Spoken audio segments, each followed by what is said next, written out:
علامہ اقبال نے اس نظم میں آڑے ہاتھوں لیا ہے. جو فلاسفرس ہوتے ہیں، فلسفی ٹاک شو میں بیٹھے خوب باتیں کر رہے ہوتے ہیں، چیزیں انالائز کر رہے ہوتے ہیں، ان کی نظر میں جو ایگزیکیوٹ کرتا ہے، جو عمل کرتا ہے، اس کی وہ عزت کرتے ہیں کیونکہ وہ بہادر ہوتا ہے. جو کہ ٹاک شو میں بیٹھے انالائز کر رہے ہوتے ہیں، فلسفہ جھاڑ رہے ہوتے ہیں، اقبال زیادہ ان سے متاثر نہیں ہے. اس کو بعض دفعہ گدھوں سے انہوں نے کمپیئر کیا ہے. بلند بال تھا لیکن نہ تھا جسور و غیور، حکیم سر محبت سے بے نصیب رہا،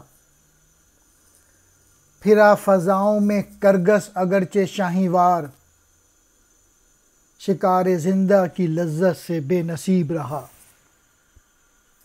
علامہ اقبال کہہ رہے ہیں یہ جو فلسفیانہ سوچ رکھنے والے لوگ ہوتے ہیں یا ٹاک شو میں بیٹھے جو کہ انالائز کر رہے ہوتے ہیں، وہ اونچا توڑتے ہیں لیکن ان میں دلیری، بہادری، غیرت نہیں ہوتی، جس کی وجہ سے وہ محبت کے بھید سے واقف نہیں.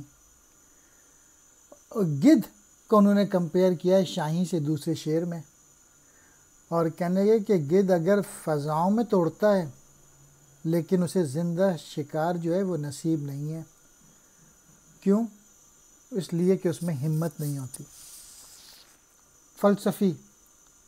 فلسفیانہ سوچ رکھنے والا، بلند بال، اونچا اڑنے والا، جسور، جرت والا، غیور، غیرت مند. حکیم سے مراد فلسفی ہے. سر محبت، محبت کا راز. بے نصیب رہا، اس سے مراد یہ ناواقف رہا، محروم رہا. کرگس گدھ کو کہتے ہیں. شاہیں وار، شاہیں کی طرح. شکار زندہ، زندہ شکار. لذت کہتے ہیں مزے کو. علامہ اقبال نے ہمیشہ ایسے لوگوں کو جو کہ ایگزیکیوٹ کرتے ہیں، جو کہ عمل کرتے ہیں، جو کہ ایکشن کرتے ہیں، ان کی تعریف کی ہے. اور شاہیں شکار کرتا تھا، وہ عمل کرتا تھا، جبکہ گدھ جو ہے وہ ہمت نہیں تھی تو وہ زندہ شکار نہیں کرتا بلکہ جو مرا ہوا جانور ہوتا ہے اسے کھاتا ہے.